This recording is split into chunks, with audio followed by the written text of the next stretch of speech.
എല്ലാവർക്കും എൻ്റെ പുതിയൊരു വീഡിയോയിലേക്ക് സ്വാഗതം.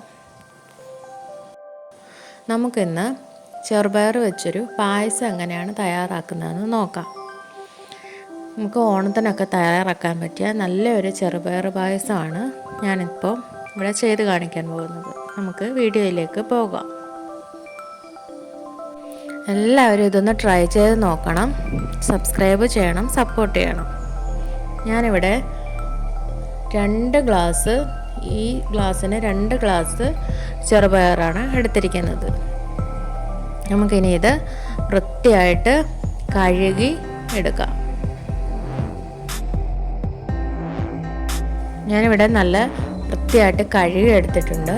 നമുക്കിനി ഇത് കുക്കറിനകത്തിലേക്കിട്ട് നന്നായിട്ടൊന്ന് വറുത്തെടുക്കണം. ചെറുതായിട്ടൊന്ന് കളറ് മാറുന്ന വരെ നമുക്കിത് വറുത്തെടുക്കാം.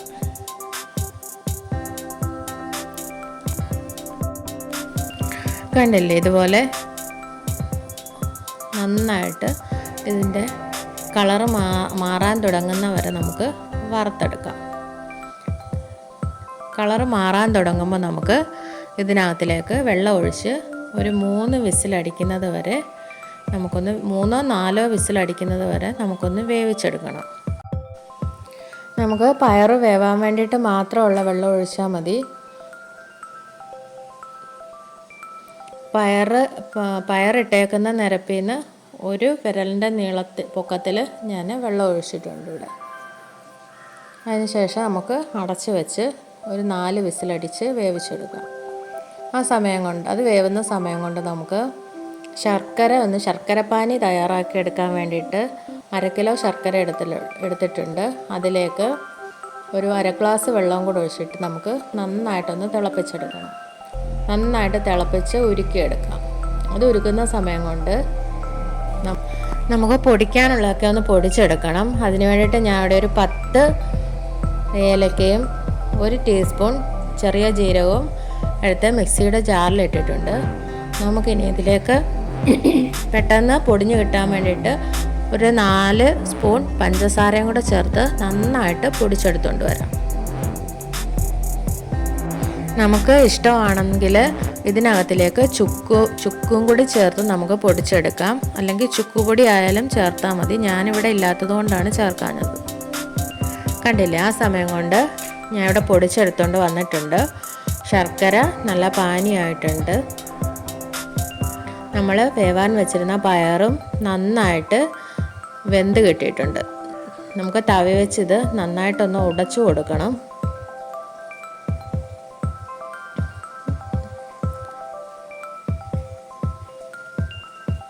നന്നായിട്ടൊന്ന് ഉടച്ചു കൊടുത്തതിന് ശേഷം നമുക്ക് ഇതൊരു വേറൊരു പാത്രത്തിലേക്ക് ഇട്ട് കൊടുക്കാം.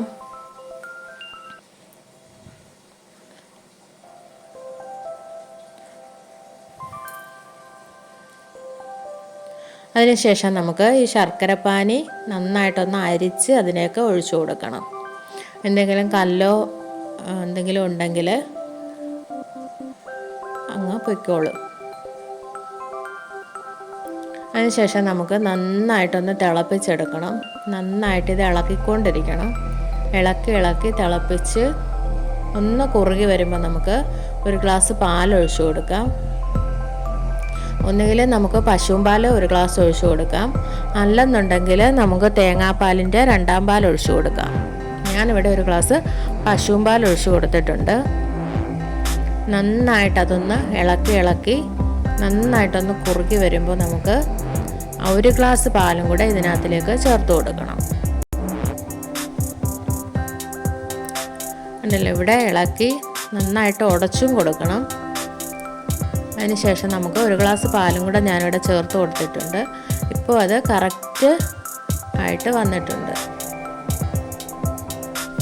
കണ്ടില്ലേ, നമുക്കിനി പൊടിച്ചു വച്ചിരിക്കുന്ന ഏലക്കയും കൂടെ ചേർത്ത് കൊടുക്കാം.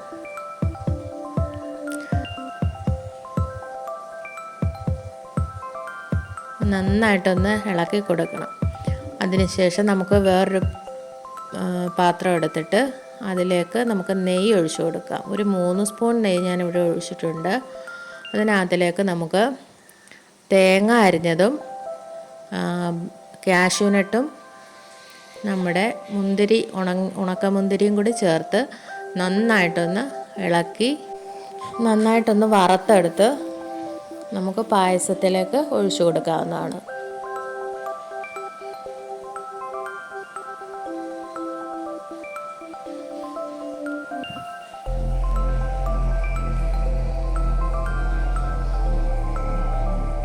കണ്ടില്ലേ, പായസമൊക്കെ നന്നായിട്ടൊന്ന് കുറുകി വന്നിട്ടുണ്ട്. നമുക്കിനിയും നമ്മൾ വറുത്ത് വെച്ചിരിക്കുന്ന കിസ്മിസ് നമുക്ക് അതിനകത്തിലേക്ക് ഒഴിച്ചു കൊടുക്കാം.